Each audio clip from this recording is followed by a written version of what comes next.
All right. We are live here. Hope everybody is having an awesome day. This is Dan Tomaszewski. Welcome to this week's webinar, Stop Checking Boxes and Start Fixing Gaps. We're glad to have you join us today. And just a quick heads up, we're going to be recording this session and we'll make the replay available to you later. And you can share that with colleagues and rewatch it and do whatever you wish with that from that perspective. Today's topic is something that we all need to lean into. We're talking about moving beyond surface level compliance and towards real measurable cybersecurity outcomes. And to help us do that, I'm joined by two fantastic guests. So let's go ahead and bring our guests in. There we go. How you guys doing? I'm fantastic. How about you? Doing awesome. We have first up, Matt Lee, Director of Security and Compliance at Pax8. Matt, of course, is very well known in the industry. Some might call him a rock star, right? Oh, that's not nice. Probably heard that. I thought we were friends, Dan. I guess maybe the Bob Seger song "Playing Star" again might be more appropriate in that regard, but yeah. Yeah, maybe. Of course, Matt's known for cutting through the noise and helping MSPs understand how to implement frameworks that actually work. And we're going to talk more about that. But we also have Mr. Mike Anderson. He's a VP at Easy DMARC. Mike helps partners turn DMARC from a one-time setup into a recurring revenue generating service. And he's got some great insight on how to do that. So, gentlemen, it's great to have you both here today. Thank you so much. Good to be here. Great to be here. And if you're playing the Matt Lee bingo card that John Harden made, I did just take a drink of my giant water bottle. So I think that does qualify as one of those. I love that. And so, before we get deep into the discussion, let's loosen things up a little bit. Sure. It feels like conference season is in full swing, right? Oh, yeah. Yeah, March to about November. It's the way it works. There's a lot of movement. Yeah. Do you guys feel like you're living out of suitcases right now? I do. I live out of a Pelican trunk that is divided into 3 sections that has exactly the places I need and exactly the right places, the exact amount of clothes. Yeah, 100%. Yeah, that's funny. Sometimes I forget what week it is, and I'm like, is the month changed yet? Where are we at? Exactly. Now, it's probably a safe assumption that cybersecurity, there's no lack of cybersecurity discussion at all the conferences you guys are going to, is there? True. Yeah, absolutely. Yeah, it just keeps evolving. Everything just keeps turning. And you guys have, we've all been in the channel, probably longer than we all care to admit, right? And the gray, the lack of hair. And lack of this right here. Exactly. Yeah. Exactly. But you guys remember the days when there was a theme each year for different conferences? Like this event's going to be a marketing theme. This one is going to be a human resources theme. And then all of a sudden this thing called cybersecurity just kind of jumped in and it took the stage and it's held the stage and it's never going away. I'll give a thought on that, just a smidge. Yeah. I think this community leans into what people need the most. And as they get better at it, they lean back out and find something else they need the most in. And so I'd say it's probably never going away, but the amount of emphasis is kind of right now at the level of the bell curves knowledge and if you will, in the application of that. Yeah, and those threats in the matrix, they just keep coming. From all sides. They keep evolving, and they, the little mechanical worms, they just keep finding their way. Matt is really good about explaining. Threat actors gonna threat act, unfortunately, Mike. Right. To your point, and it's a financial incentivization, espionage incentivization, all the things. So you're right. It's gonna keep evolving. Well, I will say the one thing that I think has changed is, we're always going to have the technical conversations, the technical side of cybersecurity. Sure. But I think the business aspect of it, the conversations that we're having with business leaders, business owners in the MSPs or the MSPs are having, that's evolving. And so we're getting much more deep into the true business impact that cybersecurity has, right? And that's what it's all about. Yeah, 100%. Yeah. And they're getting better at it, right? Because there's no other profession where we're required at a professional level to explain something to somebody. Like imagine being like, we need to turn off IPv6 LLMNR poisoning. capabilities. So we're going to remove LLMNR. Oh, what is that? Oh, LLMNR. It's a local lookup failback on IPv6. What's IPv6? Oh, right, IPv4 versus IPv6. IPv4 is this one to component, and the 6 is the like. You know, imagine having to teach so much information to somebody to make a stupid decision. There's no profession like that. My attorney, CPA, doctor, right? Even the dude that whatever. But the point is, we don't have that same respect, and so the challenge is the MSPs have had to get better at having those conversations deeper in the business and the impact of cybersecurity. I think you nailed it in that regard. Yeah, you know what? That is what you just said in the last 30 to 60 seconds is why you are a rock star, my friend. Whoa, fair. Well, just analogous capabilities. Fair enough. Touche. I'm sorry, Mike. I kind of cut you off there. Go ahead and jump in. I think, just being able to explain, all the complexities that Matt is really, panning over, really, the business owner is like overwhelmed. What does that even mean? And I think the vendors that do a good job of blowing out the smoke and saying, hey, forget all that. Let me tell you what's going to happen if you don't do this, this, and this. Here's why you want to use a framework like ours or what Matt recommends, or a product like ours, because this is the problem. This is what's happening. Here's the solution, and here's the result. I can understand that. I'm glad you said framework real quick, Mike. And Dan, you can use the hook and cut me off. You are the host of this show. But, Mike, saying a framework, that's what's helping MSPs so very much right now in this. Whether it be NIST CSF, or whether it be risk management framework, or CIS that I'm quite impartial to as the how to all of those. But when you think about it, following a framework gives you defensibility, almost immediate validity from a statement perspective. You're not making it up from not shooting from the hip. And it gives you the ability not to explain it to somebody who doesn't want to learn it. Like, I don't want to learn about my wall's thickness and the R value versus like, I just want somebody to do it. Like, it's kind of the point. So, anyways. Taking that pressure too off the MSP, where it's just not that MSP saying, Mr. Customer, you really need this. You really shouldn't have it. Yeah. And the client, the prospect's like, oh, you're just trying to sell me something. Right. Exactly. And so now, with having the frameworks, having the regulations that are out there, and especially as more and more cybersecurity insurance has increased their requirements, that allows us, to have that good cop, bad cop conversation with them. Yep. Help them make a risk-based decision. And the challenge is, and I'll give this credit to Michelle Accardi. She was explaining to me why she thought CEOs had a just exposition against cybersecurity professionals. And she was explaining that as a CEO, my job is to make a risk, take a risk, and make profit as a result of that risk. That's literally my job as a CEO. Right, is to do this thing. And she said, but you're explaining to me all the risks I shouldn't take, as opposed to how these things serve my business and what those numbers are and how they make sense to me, right? And so it's like, it's just a pivot of how you approach it is more about the business and how it helps the business. Like, specifically when you're thinking about CIS, or even, why would I do DMARC? CIS 9.5 says I need to do it, right? And so when you're getting into that, as you go down that path, you're also helping that business build safe harbor defense. If y'all aren't familiar, there were 969 qui tam lawsuits filed last year. Qui tam stands for he who sues on behalf of the king, also for himself. And it means that that I can say as a whistleblower, you're not doing these things you said you're going to do about a reasonable security program. Therefore, you're lying to the United States government and in the False Claims Act, and there's lots of lawsuits around that. And whistleblower gets 30%.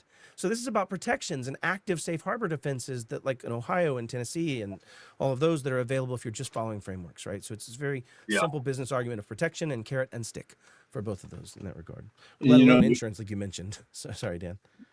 The interesting thing is when people make a buying decision, the data shows people are more risk adverse than getting the benefit, right? So when you're in an MSP and you're in cybersecurity, the number one thing your customers want to do is avoid risk at all costs, right? And so MSPs are obviously risk mitigation. They're in the risk mitigation business. And so, a platform like ours really folds into all of these compliance standards that Matt is an expert at, and really shows them exactly what you're doing to mitigate that risk, to avoid risk. Hey, clearly this shows, you're at risk, and we can fix it. And so, following everything that that Matt stems for. It just makes sense when you use platforms like ours to help with that process. Yeah. Well, and Dan, go. Sorry, Dan, I didn't mean to cut you off. No, go ahead, Matt. So to your point, I'm going to push back a little bit, Mike, on something you said, which is that the businesses are very risk averse and the data shows it. I think that's how we want them to be. I think when you get in the trenches in these SMBs, they're risk ignorant. And some of our job is to explain to them the risk aversion they may be choosing or not choosing. Yeah. And I would say as long as we're able to articulate that or show some reason for it. But let's get into on DMARC specifically, just because, that's kind of what we're here to talk about. It's down there in like the right underneath me corner. And it's this, like, when you think about DMARC implementation, most people don't understand that the real value in it is in finding out who is sending on your behalf, whether that be internal, whether that be external threat actors, whether that be internal accidental things, right? I don't know if you saw the Gov delivery thing this week. That might not be fully public yet. There are some abuses of spam systems that are coming from Gov delivery in Illinois, if I remember correctly, where they had to send out a statement from the Supreme Court saying, we didn't send these. Like, we didn't send these, bruv. We didn't send these. Wow. Like, literally saying, ignore your traffic tickets. Like, it's just ridiculous. Right. But the point is they didn't have control to find that they still had a delivery arm that might still be sending data that they need to go and clean up, helping give more information to their retirement of assets processes and give more information to the way that they retire SaaS assets and email sending assets. But I want to go back to what I said first, which is the value of DMARC is getting the reporting, and you are going to either have to build something to do that, or you are going to have to buy a platform to do that. It has become so commoditily cheap, a lot to do with Easy DMARC, to do this very effectively with a platform. But then once you get that data, then you can go into the iterative aspects of showing that you're walking towards a more secure posture. Anyways, that, in my opinion. Yeah, I mean, there's nothing worse than, you talk about potentially damaging your brand permanently. Let 10,000 invoices go out on your behalf and, several thousand can get paid. And then the customer finds out, hey, I paid you, paid me for what? Uh-oh. That's not going to be a pleasant experience. And, Matt hits it right on the head. That risk, you can't get that reputation back, not for a long time. Just by, not reporting this or not monitoring it. And so, having something that clearly shows you what's going on, what's good, where you need to be, and what's not good, where those threat actors are. Our platform clearly shows that. Yeah. And we teach our MSPs all the time, hey, you're going to show your customer where they're underperforming on their invoicing, on their email marketing, on their CRMs, not getting through. All of that does damage to the brand. If you can't run your business correctly, you're going to have some issues. And slight correction, it's Indiana. I apologize. I missed Indiana. the I states. It's Indiana. Don't slur Illinois like that. I don't want to slur sweet Illinois. Yeah, that's on me, bro. I apologize. That's on me. the poor people in Illinois. Illinois. Right. We just recovered. We just sent them some love. But for all of our audience listening, this is the format today. We are going to be complete fireside chat here. No slide presentation. So whatever questions that you have, please throw them in the chat. We'll try to get every one of those answered as quick as possible. If we can't get to all of them, we will reach out to you. We will follow up with you from that perspective.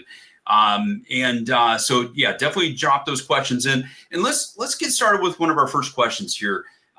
What are some of the common misconceptions organizations have about DMARC implementation? Yeah, I think, Mike, you or me?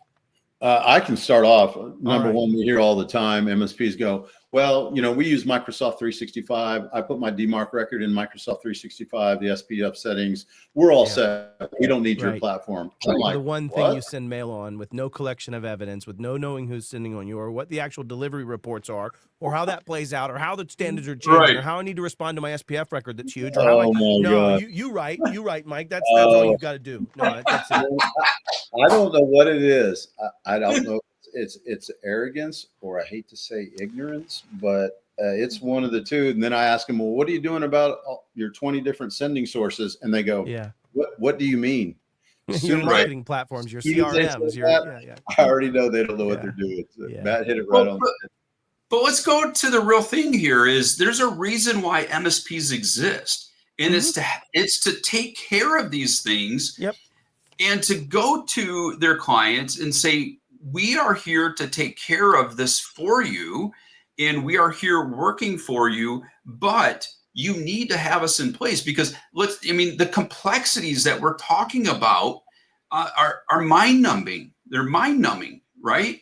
And, at the end of the day, the client just wants everything to work, and they want to be compliant. They want their business to operate. They want their employees to be able to have a high level of morale, because things are working for them.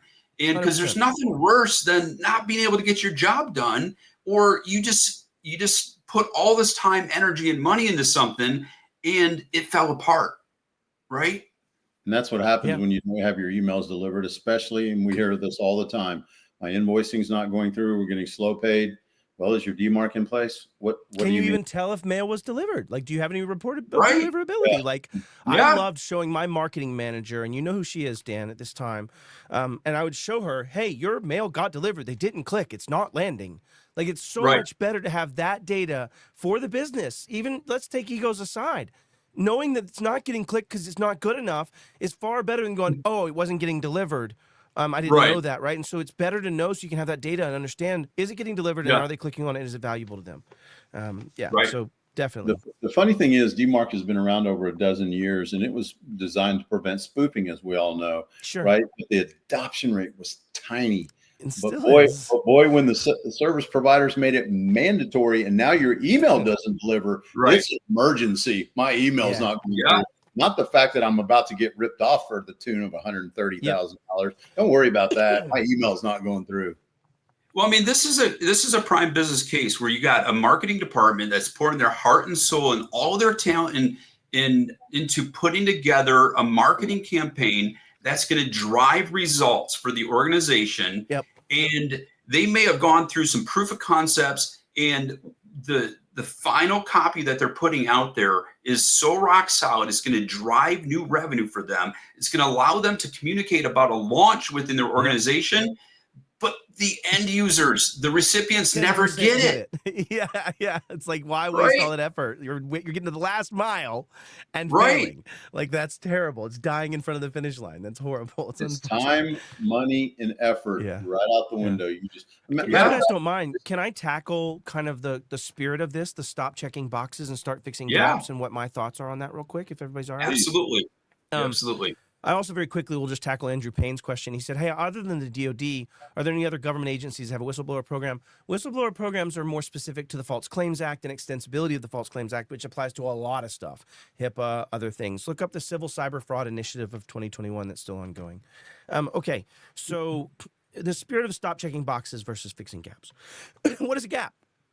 A gap is understanding what perfect looks like, a standard. That's why in science we have standards, right? Literally a 50-gram weight that is kept under perfect conditions of, like, right, so we have a standard, and then comparing that standard against where I am at. Where am I from an assessment perspective? Where am I at in that? So it starts by having something to compare oneself against, right? That's a very helpful piece of this, is the ability to inspect against a standard. But what are the gaps that I'm talking about? Think of a football post, a couple of uprights, right? And I mean American football for anybody that's in Europe. So if I'm kicking at the left one, it would be, what does my compliance say that I need to do? Implement DMARC. Cool. I'm going to go put out and put DMARC in as Mike Anderson described, even if I went and did it on all the 20 platforms. And I'm collecting emails, coming back to an email box. That checks the box. I am meeting that checkbox. But if I want to discover when somebody spins up and releases information on a platform using my domain name or spoofs or whatever it is, and I want to actually not get kicked in the face, then it's the right goalpost. And so you have to balance as an organization, where in the goalpost do you need to be? You can't be left of the left one, and you can't be right of the right one, because it's impossible. So you just have to figure out, where am I okay being? And when it comes to DMARC, there are some gaps even in the standards, right? When you look at CIS 9.5, it just says implement. It doesn't give guidance to say get to P equals reject. It doesn't say track and meticulously update your asset inventory with respect to SaaS software in 2.1. It doesn't say those things specifically, but it is a translative aspect of, kind of like this. If I'm going to go train and take Taekwondo lessons for my life, let's say, and I go through and I do the katas and I kick the boards and I pay the money and I get my next belt and I keep doing that, and then I step outside and get my ass kicked by somebody, I didn't learn Taekwondo. right? I just paid to get certifications and get compliant. It Right. doesn't mean that I can win. And so I think there's that aspect of where do you want to be? Do you want to check a box or do you want to win? And that's that segmentation between security and checking the box and actually looking for those gaps between you and what a secure posture that your risk tolerance is good with. If Right. that makes sense. And we hear Absolutely. that all the time. We hear that all the time with our MSPs. They're like, why should we continue to monitor this after we've already fixed it? Well, number one, customers add things to the environment and fail to tell you. Let's say they have a new invoicing system and they fail to tell you it's misconfigured and you have them on reject. We know they're getting rejected. Or the source changes from the manufacturer of the software. You're not monitoring it. They don't know. The customer doesn't know. SPF record problems, things like that. There's all kinds of technical Websites reasons one would change, do it. DNS changes. Now you're not getting your lead forms emailed. Let me assure you what's going to happen when the customer figures that out after about 90 days of their invoices not being delivered. You're going to get a call and you're probably going to get fired. Right. Well, at least you're going to find out about why did you not see this? Why, and degrade their vision of you in their opinion. Yeah. You do not want to take that call. The other thing I wanted to tackle on this too is a lot of MSPs are saying, I don't want to be in compliance. Okay, that's fine. Like I don't want to measure GRC or compliance. Okay, that's fine. Yeah. Even if you're in that category, I still firmly believe that you have to be able to show proof that you did what you said and sold to them. If you are saying to them, I'm managing your email and doing DMARC, can you prove at evidence for the last 6 months, 3 years, to whatever it is that they're required, whether that be HIPAA that's 7 years or whether that be other things that are regulatory, can you show that back in 2021 that they had DMARC management? The best way to do it is to show delta over time, the ability to show in some common platform methodology. And I've been using a platform for my DMARC management since 2016 or so, I think was when we first went down this road for our organization and all of our assets as we kept buying MSPs, things like that, or maybe it was 17, something like that. Anyways, I'll yield the mic there for you there, Dan.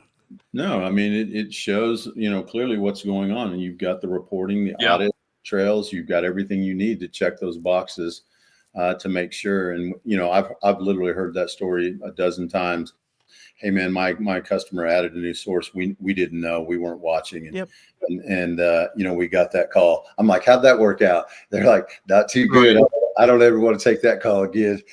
And you can see when threat actors are trying to use systems that you may not use anymore or have left an account somewhere they can't delete an account, like where I might have had a mail sending account at MailGrid or something or SendGrid or something, and then I can't delete it, but I've not using it anymore and someone compromises that or something of that nature. It gives you information about that if you have some third-party platform methodology or your own self. I mean, obviously the platform makes it super easy and possible and scalable, but if you're going to do that, you would want to decommission that there, and then you'd find out if something was happening like that, right? So there's so many reasons that the reporting, that's why I started with this in this conversation, is such the big part of this. Yeah, you want to keep all that clean and narrow and efficient, ready to go. So we got another question here is how can companies move from being compliance driven, having compliance driven deployments to more security driven deployments with DMARC? Or, essentially, as we're talking about with frameworks, just broader frameworks like, NIST, CSFs, CIS, et cetera, et cetera. Sure. I'll tackle this one first. Yes, please do. This is definitely your arena. So what is compliance? Compliance is measuring what you said you're going to do and whether you did it. That's compliance, right? And when you think about that, where does that come from? It might come from a contractual obligation. Like if I'm going to sell you parts, then I have to meet SPRS score above blank, and I'm going to, whatever it is, right? And in 171. Those are contractual requirements. You have to still be compliant to it to say, did I do what I said I was going to do? Which means you're looking at your policy and then checking to see if you actually met it. So you have a standard or something you're supposed to achieve, and then the way you said you're going to do it in policy and procedure, and then measurement thereof if you did it, right? That is compliance of something. When you talk about security driven, it is still those same things. That's why people get wrapped around the axle. It's still the policy, it's still the process, it's still the procedure, but now it's the efficacy and the breadth. Now I want to know, did I learn to kick people? Did I actually train with people that were kicking me? Did I get in real fights? Did I learn in those things? And so security-driven deployments are about risk. Security-driven are about, do I like getting beat up or not? Am I pretty resilient to punches in the face? Do I like bullets, right? There are things where you have to take risk-based decisions and say, that's where I want to do this. So it's about, in my opinion, shifting more towards the emphasis of meeting safe harbor clauses, and meeting the spirit of the contractual obligations. And sometimes that's not all that difference in cost. Like, we're not even talking about that much money here, Mike. Like, let's just be honest about this. It's not huge. It's really about intent, and it's really about understanding. And so I think these type of webinars, we're trying to dispel the understanding challenges. My favorite comment in here so far is the set it to P equals none and walk away. Like, it's like, thank you, Matthew. It's delicious. But yeah, the point is, I think shifting to more security-driven deployments is really about talking about risk, understanding the impact of something, how much it matters to the crown jewels, right? If it's about access to your StreamYard account for us to do this streaming, Dan, I would think its access to all of your social media accounts is quite valuable. And so when you think about how am I going to help protect that for you, Dan, I would look at risk. Like, what's the impact? It's a big old 5, baby. Because if that thing gets compromised, just like we saw with Linus Tech Tips, it sucks, right? But on the other side, what's the likelihood? Well, it's a pretty big one. It's easy to attack. They're fast. I can get you. I know your domain name. It's easy to find. Like, so when we look at that, they have high impact, high risk, or high impact and high likelihood. Then I need to focus on those things in a higher level, even with the same controls, with a higher level of scrutiny. And if you look at the cost of cyber defense followed up by the community defense model with CIS, they both speak towards that if you did the IG1s, 9.5 being one of them, if you did IG1s, you would actually remove 76% or something of TTPs. What's a TTP? It's a technique, tactic, or practice. Or somebody's going to get me on that, but it's not exact. You know what I mean? It's TTPs are what the threat actors do. But these TTPs are chained. Typically, I need 3 or 4 of them to execute my kill chain. And if I lose 70%, the likelihood of me losing 2 of those 3 or 4 of those 6 is pretty high. And I likely don't have the same chaining. And so they posited that you would see 70 or 80% harm reduction for companies that just simply followed the basics to a decent level of breadth. And back to that point, nuance and risk-based decision. Yeah, we teach our MSPs that, your customer's domain is parked in the most dangerous place on the earth. Yeah, it's in the intertubes. Yeah. In the interwebs.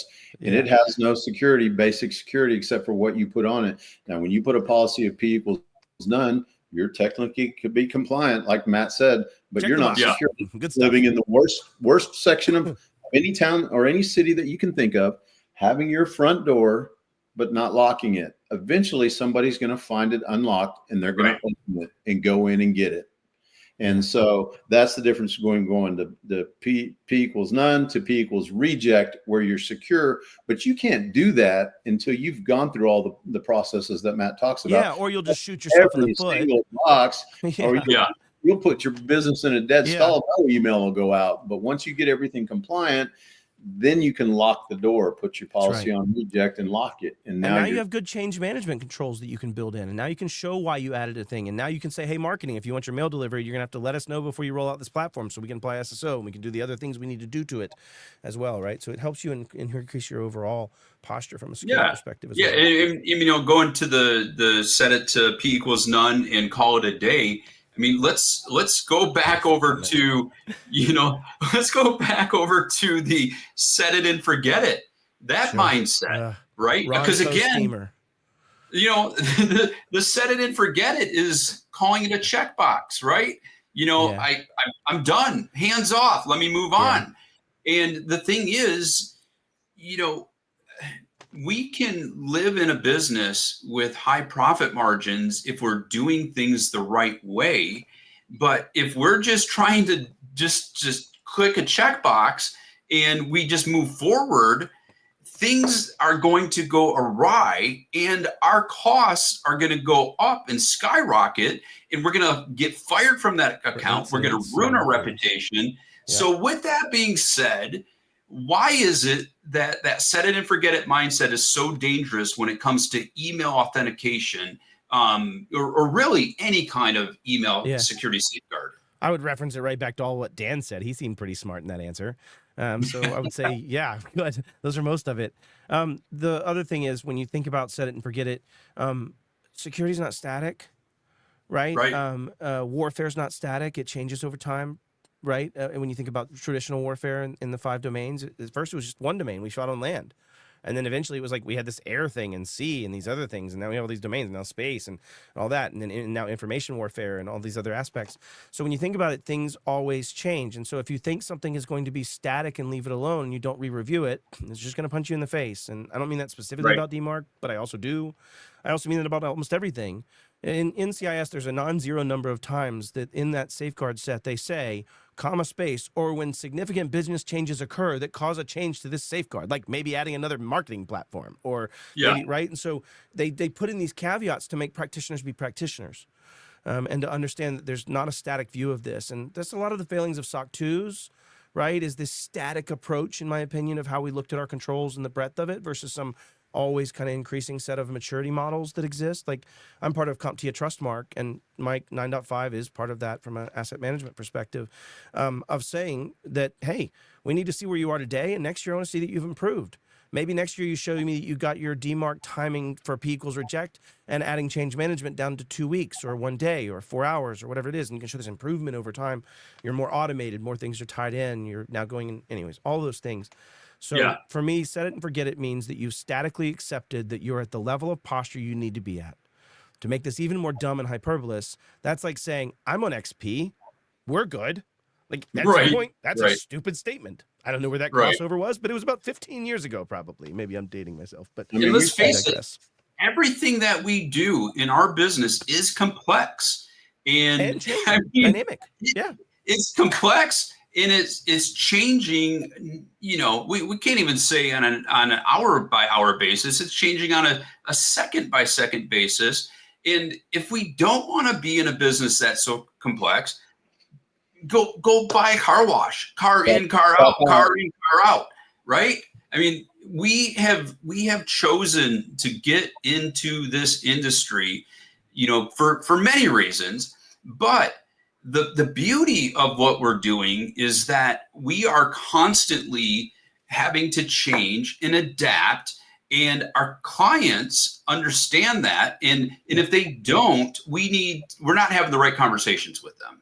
And we tell all of our MSPs, this is the same as the firewall, endpoint, AV. You wouldn't set any of those and just forget them, right? The customer can ask you to do that, but why would you ever do that? That's just silly. Something's going to come up. And you guys have both, you know, we've all been in MSPs. How many times has the customer added something, failed to tell you? Eventually, when you figure it out, there's going to, you know, it's usually at the intersection of a car crash, and you're like, where'd this come from? You know, are y'all familiar with the Ohio Safe Harbor Act that was the first seminal kind of safe harbor act around cyber in 2018? Tell us about it. This one essentially says that if a company is found to be reasonably adhering to a set of standards at the time of a compromise or a breach, that their liability can be held, limited, or to zero. Right? And it's what's called an active defense. It is something that I could use against a qui tam whistleblower lawsuit to meet the reasonable standard. What is reasonable? What is reasonable? The Government Accountability Office wrote a statement saying that there's a shift towards standards-based approach for reasonability studies and tests, meaning that we could argue that if you're looking at this standard and saying, did I meet that standard? That's what reasonableness. But to me, what reasonableness is this. Imagine we had a board game, right? And imagine we had a game like Monopoly. And we explain to these 12 jurors how Monopoly is played and how the game plays out in its turn-by-turn basis. We give them examples. We make sure they understand. As we go through that and I show them the way I played the game, if I didn't buy any houses or ever buy a property, but instead just hippity-hopped around and paid money every time I landed, would that be reasonable? And would those 12 people find it reasonable? No, they'd say you're an idiot. Now, what if I did buy houses and bought properties and that strategy was followed, but it wasn't enough to win the day? Would that be reasonable? And so what they're saying is now we're saying, let's try to make standards the way we talk about reasonability. Modern car washes, and Andrew, you're right. Andre, you're right. I would destroy you with your car wash, back to Mike's point. I would destroy your IoT because of your lack of integration and poor password management. And I digress. But anyways, my point is reasonability is met by meeting standards. Would it be better for me to say, why did you buy DMARC? Man, it was that new hotness. It made mail easy. It was like, sweet, dude. And versus CIS 9.5 asked me to get to P equals reject. P equals reject has a componentry of DMARC, which includes DKIM and SPF. It is very hard for me to manage a fragmented set of SPF records beyond a certain number of recursive lookups. And additional to that, I actually had to which one's more reasonable? My gut says it's that standard-based sounding one, in my opinion. Yeah. Yeah, I don't try to sell it like Matt says. I'll confuse them. I'll confuse myself if I talk like that. I'm just making it up most of the time anyway, Mike. So we're probably all right. So let's talk about we were talking about the gaps and the fact that we need to fix the gaps. Yeah. What are some of the biggest gaps that you guys are seeing typical DMARC rollouts? And even let's just clarify this here. Regardless of your organization's operational maturity levels and what your stack is, your policies, procedures, what are those gaps in those DMARC rollouts, regardless of their maturity level? I'll just start off and then let Matt really expand on it. We see people all the time that once they've done the initial assessment, they go, well, there's 3 or 4 things on here that we don't use. And I'm like, I assure you, your domain is using those. Yeah, something's sitting. It's pure DNS reporting. And, they may swear up and down. And I've seen some of them even jump up and down and not really be reasonable, only to come back a couple weeks later and go, oh, right. Yeah, we are using that to send calls somewhere. And so the gap of not knowing what you have in your environment, I see that all the time. So wait a minute. So are you saying this is something like, you go to IKEA and you're getting something to build and there's a couple extra screws and you're like, we don't need those. Yeah, we don't need those. Those L brackets don't mean anything. Right. Yeah. I think for me, it's service provider choice. There are a lot of companies that have let you send stuff on your behalf. Think of PSAs, RMMs, right? Things of that nature.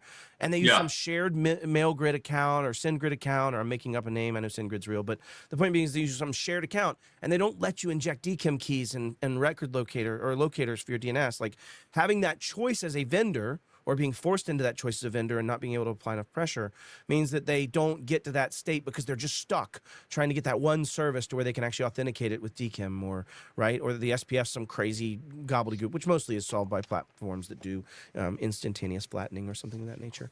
But the point is, it's usually the vendor choice that has been forced upon them that forces them to stay, not P equals reject, and instead be P equals quarantine or something of that nature to solve it. Or P equals none.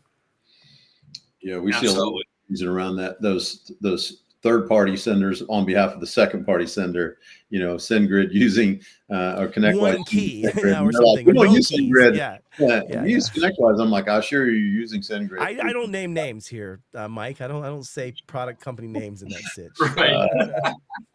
I'll just tell them Matt told me to say it if they ask me any questions. There you go. Not. I got live proof right here. So how are you helping clients protect their domains from spoofing and phishing attacks today? Well, for us, it's having clear visibility, that line of sight. This is domain-based protection. So as soon as you put in that domain, we're going to pick up every subdomain and every single sending source and tell you what's good, what's not good, and what's being used. Now, our platform is intelligence, visibility, command, and control of what's going on in the domains. It's up to the MSP and the customer and people like Matt Lee and his intelligence to go, okay, what are these? Are these legitimate sources? Are they not legitimate sources? Weed the good and from those the are bad. your VCIOs even, or the people that are having those conversations with the business, Dan. So like to your point about in the business, knowing what software people are using is valuable to knowing where the crown jewels are and what we have to protect from that perspective. So it's critical. Once you have that visibility, then you have the roadmap of exactly how to get them all aligned so you can put them behind the security wall. Of course, we have shadow IT these days, right? I mean, we have. I mean, let's just open up a whole new open letter just recently almost to this about SaaS. Let's just open up a whole new can of worms with shadow IT, and and God bless them. They're all these end users are just trying to do their job, but they're not following the process. They're not the culture. They just want to get the job done, right? Security just isn't there. That's not part of what they're thinking about. Yep. Yeah, no, yes, culture is and governance is what you're actually calling out, Dan. Right? When you get down to the end of this, I like to define governance as the will of the company. Right? If I want it to get done, it's going to get done. And I've used this a bunch of places. I know we might be running over time, but I have a concrete truck or a concrete person that lays concrete for roads in Kansas, the largest in the state at the time. And I was asking, how do you make money, Ron? And he says, Matt, I got to get a concrete truck to this job site every 30 minutes with the right mix of ash and cement and aggregate and water to be able to make this contiguous pour, or it's $2 million that I lose out of this if something fails there. Great. What does it take to do that? What happens if you have a truck fail? Oh, we got a whole shop. We got extra trucks. We have extra trucks with drivers in them waiting and ready. Great. That is all governance. You being able to make that decision was your governance and the will of the company to say, we're going to do this. You haven't done that with security yet. If you haven't done that with security yet, you're not going to be good at it. And so you're really calling out governance, Dan. That can't come from an external organization. Governance has to come from inside your own wee little heart. And that's where that unfortunately is the challenge of the culture of it, is the culture starts at the top. And the culture is at the bottom. And so you have to be able to drive what you expect out so that truck driver is sitting in that truck ready every day, not pissed drunk, so that he could go and do the load if he had to. Even though he's not doing a load today, that might be part of their contingency.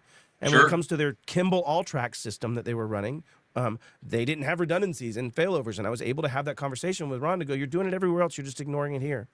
And then furthermore, you're not protecting the C, the I, and the A, confidentiality, integrity, and availability. All three of those matter. Right. And so like my confidentiality or integrity, the guy's not drunk in the truck. Right. Availability, there's a truck. Right. Is kind of the point. So anyways. And, you know, we have things like GDPR, we've got HIPAA, we've got CMMC, you know, we have all these areas of compliance that PCI. The clients are relying on. And let's face it, you know, 99.9999999% of MSPs are not nonprofits, and they are in business to make money. So how can an MSP monetize this level of support? Yeah, I'll take that. And then Matt, if you want to add on, you know, we teach our MSPs how to turn the data into dollars, right? Looking at everything that's misconfigured, that must be configured by the MSP. This is DNS configuration if you just blow the smoke off of it, but that's real man hours. That's somebody's labor. That's time and effort. And so do you want to democratize the data into dollars, and or what do you want to do? And so since that work has to be done, when I was in the business, I wasn't doing anything for free. It's like taking your car to a mechanic and expecting them to fix it for free is work. They're not going to do that, right? And so, you know, we teach the MSPs, you know, how to look at the sources and then apply impact to it. Is it a law firm and their invoicing and CRM and their mail marketing is not getting through? They're down tens of thousands of dollars and they're not getting any new leads. These people are going to pay to get that fixed. Is it a mom and pop's bakery that just sell donuts? They're not going to pay much to get it fixed. So know your audience, know the data, and you can certainly learn ways to reap some pretty big revenue and profit. At the risk of going off on a real long tangent, which I'm known for, I want to talk towards the commoditization of our world. Anybody play Angry Birds or any phone-based games on their phone? Like I have this stupid role-playing game I'm playing now. This offline role-playing game. It's really silly.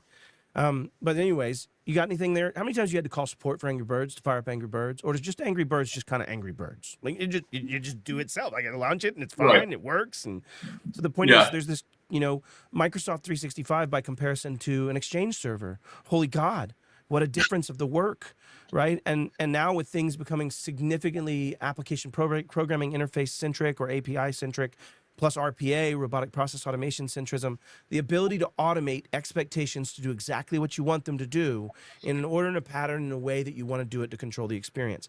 That means that systemically, I can do things easier with less humans. But that commoditization is also meaning that if Angry Birds just works, then it just works. My first 4 clients that I took all Azure Active Directory joined, and this was before the big security challenges, 2016, 17, and Intune and all of that, and SaaS-centric, fired me. And the reason was they said, Matt, stuff just works. I can't justify your high price per head. I believe there's an argument, Mike, to what you're saying of more and more the security and compliance and these other aspects of the world are backfilling some of that. So that means if you're already charging a per head, it may not be that you're going to add a DMARC management line item that I'm going to charge. I wouldn't do that. But I would say we're going to meet these standards, and this is what I'm going to charge you for it, and this is what I'm going to have to do to do that. And that means we're going to have to be doing much deeper work in the business than we have, even though I'm not doing the work to make your pooter work anymore. We're well beyond the pooter works.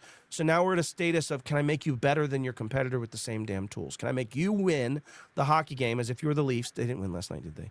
Doesn't matter. But maybe they did. I hope they did. Anyways, but maybe you're the Leafs. Can I help you beat them with the same speed skaters, the same skates, the same prep time, the same game schedule, the same injury reports, the same doctors, the same things? How do you win? You have to coach them better. You have to be deeper in the understanding of their world and how they play. And that's that difference, in my opinion. And let me tell you, this wasn't even a monetization play very strongly until 2 years ago or a year and a half ago. When Google, AOL, and Yahoo made Nothing was driving it from a financial perspective in the same way. Threat actors weren't threat acting. Yeah. Amazon, everybody made it mandatory. And now all of a sudden, a CEO's email is not being delivered. There's a big problem, right? Finances, invoices aren't being delivered. There's a big problem. So this monetization play was an afterthought until just last year. And now it's at the forefront of MSP. And it gives it value. And that's what we're really talking about here is value. Whether it's monetized separately or monetized as part of your value proposition, it's value. And I think that one of the biggest differences, when we take a look at, an MSP becoming a commodity is the type of conversations that are happening. And if we're talking about technical things, if we're talking about, all the bits and bytes, we are not going to have any FaceTime with any leader in an organization. If we are having this, if we're having the discussions about their business and we genuinely learn about their business, we learn about what their customer experience looks like. We take a look at where they can improve their client experience. We look for those bottlenecks. We truly understand the business outcome for them on a case-by-case basis, not just some generalization. We are not going to be a commodity. We are going to be somebody they're never going to want to stop talking to. And we are going to get FaceTime with the people that make the decisions, the people that 100%. We want to be in front of. If we talk about tech, we will not have those discussions. We will not get the engagement that we want. Or if we do get engagement, it's going to be a one-time thing. And then they're going to say, never schedule me an appointment with that person again. I mean, sales is... One more can I add? Dan. Yeah, sales is, 80-20, 80% emotional, 20% logical. You show somebody, hey, I know your invoicing isn't working correctly. You think they're going to feel uneasy? You bet they are. Right? I know your email marketing is not working correctly. How's that working out? They already know how it's working out. It's not good. Their job's on the line. You get somebody off balance, but then you go, hey man, I can fix this for you. You just created that emotional connection. Now, is Easy DMARC going to make you cry because it's an emotional platform? No, but the data, transforming into a real world scenario that, hey, you've got real business problems and people's jobs are at risk sometimes with this. Everybody on here can attest, and you can say, hey, no problem. I can fix it and put you back on balance. That makes the needle move. Yeah. All right. So as we're wrapping up here, I want to make sure that any of our listeners that want to learn more about Easy DMARC, that they know how to reach you. Of course, you can go to easydmarc.com for more information. We're running that on the ticker down below. If you're at everythingmsp.com, you can search for Easy DMARC and learn more as well.